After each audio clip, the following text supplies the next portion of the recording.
동기부여 365 한국 인구 2112년에 300만 명.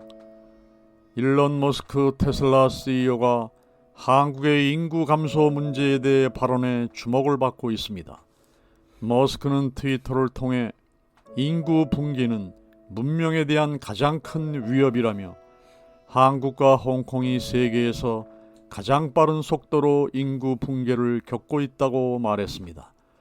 머스크는 이어 대체 출산율이 2.1명이라는 점을 명심하라며 만약 출산율이 이 상태로 바뀌지 않는다면 한국의 인구는 3세대 안에 현재 6% 수준까지 감소하고 인구의 대부분은 60대가 차지하게 될 것이라고 내다봤고, 한국 인구가 세계에서 가장 빠른 속도로 감소하고 있으며 3세대 후에는 약 300만 명이 될 것이라고 예견했습니다. 우선 출산율로 보면 한국이 세계 최저 수준임은 명확합니다. 유엔 인구 기금이 발간한 2022년 세계 인구 현황 보고서에 따르면 한국 여성 1명이 평생 낳을 것으로 기대되는 IS 합계 출산율은 1.1명으로 조사 대상 198개국 중 가장 낮았습니다. 일반적으로 현재의 인구 수준을 유지하기 위해서는 한 명의 여성이 2.1명의 아이를 출산해야 하며 이를 대체 출산율이라고 합니다.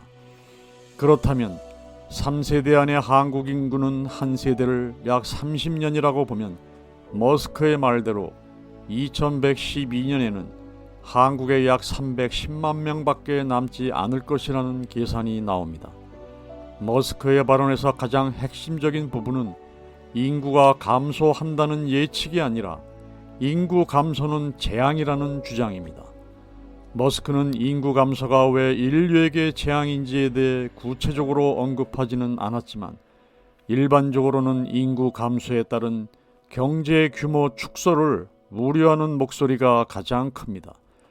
국회 예산정책처가 지난해 12월에 발표한 보고서에 따르면 경제에 가장 큰 영향을 미치는 인구학적 요인인 생산 가능 인구, 특히 30에서 64세 연령층의 감소로 인한 경제에 미치는 영향이 대단히 크다는 것입니다. 이러한 인구 감소를 막기 위해서 정부가 만 0세 아동에게 월 70만 원을, 만 1세 아동에게는 월 35만 원을 지급하기로 했습니다. 아이가 태어난 가정에 첫 1년간 840만 원, 이듬해에는 420만 원을 국가가 지급하는 것입니다. 또한 2024년부터는 액수를 늘리기로 했습니다. 만 0세는 월 100만 원, 만 1세는 월 50만 원이 지급됩니다. 갓난 아기가 연봉 1,000만 원을 보장받는 시대가 되는 것입니다. 부모가 육아휴직 급여를 받더라도 부모 급여는 지급됩니다.